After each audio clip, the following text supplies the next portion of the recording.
Assalamualaikum warahmatullahi wabarakatuh. Halo, saya Sofia Aulia, guru bimbingan dan konseling SMA Negeri 1 Mampang. Pada kesempatan kali ini, saya akan menjelaskan sedikit tentang apa itu anti-bullying. Kalian pasti sering kan mendengar apa itu istilah bullying, tapi tahu nggak artinya apa? Bullying adalah suatu tindakan yang bertujuan untuk menakuti atau menyakiti orang lain. Pada anak-anak, biasanya dilakukan pada anak yang cenderung lemah, berbeda, dan penyendiri. Bullying sendiri terjadi pada masa SD sampai SMA. Bullying dapat dilakukan pada anak perempuan ataupun laki-laki.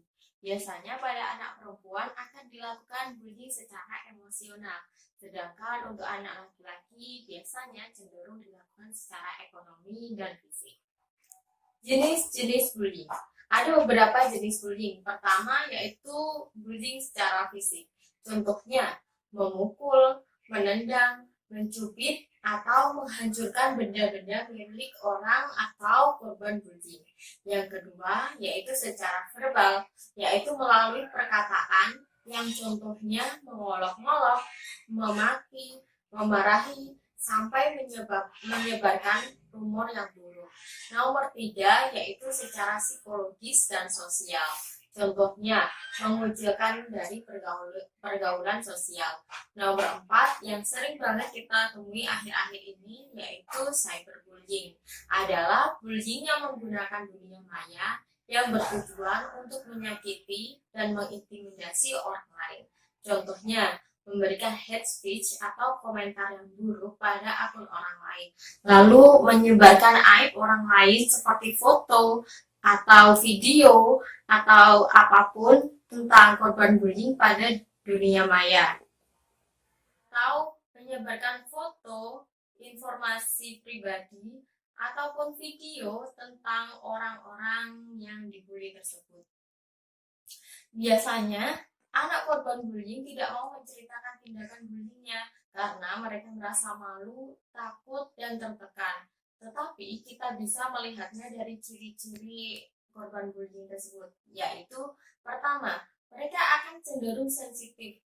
Anak-anak akan mudah marah, tersinggung, dan mengamuk karena merasa tertekan dengan keadaannya. Yang kedua, dikucilkan dari pergaulannya. Mereka akan menjadi anak yang penyendiri dan merasa kesepian. Akibatnya mereka akan merasa marah, mudah marah, dan juga merasa tidak ada yang dapat menemaninya. Nomor tiga yaitu pasif. Mereka akan pasrah saat menghadapi perilakuan buruk orang lain terhadapnya dan membiarkan orang lain mengontrol perilaku mereka terhadap dirinya. Selain tanda-tanda tersebut, ada juga tanda-tanda lain yang terlihat, seperti nomor satu, hilang atau rusaknya benda-benda miliknya, seperti ballpoint, kotak makan, ataupun tas yang bisa tiba-tiba hilang ataupun hancur karena perilaku orang-orang yang membulinya. Yang kedua yaitu menghindari situasi sosial. Mereka akan cenderung takut ketika melihat teman-temannya ataupun orang-orang yang membulinya. Yang ketiga yaitu keluhan fisik seperti sakit kepala, perut sakit, perut mah, ataupun gangguan fisik yang lain. Biasanya akan terjadi hal-hal tersebut biasanya akan terjadi ketika anak tersebut akan berangkat ke sekolah atau melihat teman-temannya. Bisa juga mereka akan merasa gelisah berhari-hari atau sulit untuk tidur. Yang nomor empat yaitu stres. Mereka tertekan sehingga menyebabkan anak tidak berdaya dan rendah diri. Resiko-resiko yang ditimbulkan saat menjadi korban bullying. Yang pertama yaitu resiko pada kesehatan mental mereka yang terganggu. Mereka akan cenderung gelisah, takut, pemarah, dan juga gampang tersinggung. Nomor kedua yaitu penurunan nilai akademik. Karena merasa gelisah atau merasa tidak berdaya, mereka akan memikirkan masalah-masalah buliannya daripada memikirkan masalah akademiknya. Maka dari itu, bimbingan orang tua dan kepekaan guru haruslah proaktif pada siswa tersebut. Nomor tiga, penggunaan zat-zat terlarang. Mereka menggunakan hal ini untuk mengalihkan rasa sakit akibat bullying. Nomor 4, membalikan perilaku bullying. Banyak sekali kasus yang menjadikan korban bullying akan melakukan agresi pada orang lain karena merasa dirinya tertekan. Jadi, apa yang perlu kamu lakukan saat menjadi korban bullying? Pertama, carilah orang yang dapat bertanggung jawab pada perilaku tersebut, atau carilah orang yang bisa kamu ceritakan tentang masalahmu, tetapi orang tersebut harus bertanggung jawab dan juga memberikan rasa aman kepadamu. Contohnya, kalau kamu di rumah, kamu bisa menceritakan pada anggota keluargamu seperti orang tuamu atau saudaramu. Carilah tempat yang aman sehingga kamu merasa dapat menyalurkan emosimu tersebut. Yang kedua, jika kamu berada di lingkungan sekolah, kamu bisa menceritakan pada guru bimbingan konseling atau guru-guru yang dapat memberikanmu rasa aman. Kalau di Semaba, kamu bisa menceritakan kepada saya, Bu Ika, Bu Ana, Pak Bayu, ataupun Bu Safi. Lalu ketika hal ini sudah dapat mempengaruhi pada keadaan psikologismu, kamu bisa bercerita pada konseling atau psikolog atau psikiater. Jadi kalian jangan sampai menyakiti orang lain ya, agar mereka tidak merasa tertekan. Cukup sekian dari saya. Wassalamualaikum warahmatullahi wabarakatuh.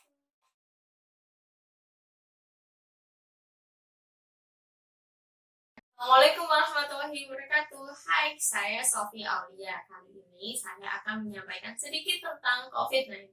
COVID-19 adalah penyakit yang disebabkan oleh SARS-CoV-2. COVID-19 dapat menyebabkan gangguan sistem pernafasan mulai dari gejala yang ringan seperti flu hingga infeksi paru-paru seperti pneumonia.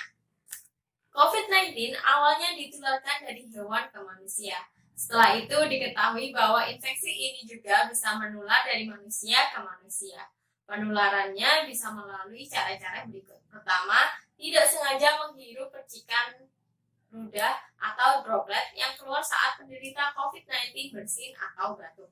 Yang kedua, memegang mulut, hidung, atau mata tanpa mencuci tangan terlebih dahulu setelah menyentuh benda yang terkena droplet penderita COVID-19.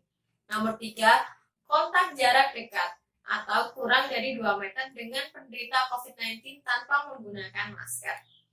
Secara umum, ada 3 gejala umum yang bisa menandakan seseorang terinfeksi COVID-19, yaitu pertama, demam, suhu tubuh di atas 38 derajat Celcius, batuk kering, dan juga sesak napas.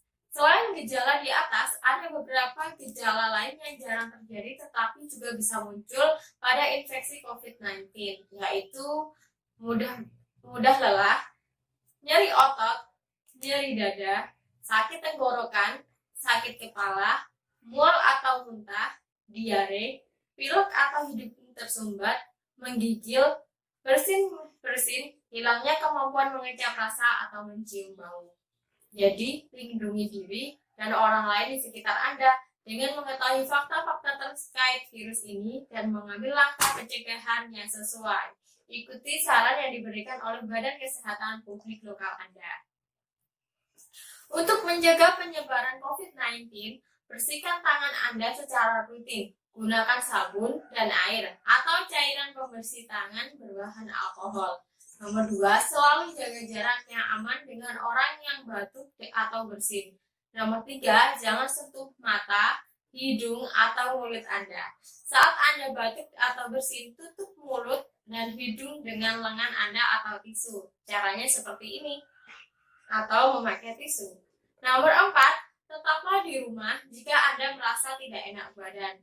Nomor 5, jika Anda demam, batuk, atau kesulitan bernafas, segera cari bantuan medis. Hubungilah terlebih dahulu. Ikuti arahan otoritas kesehatan lokal Anda.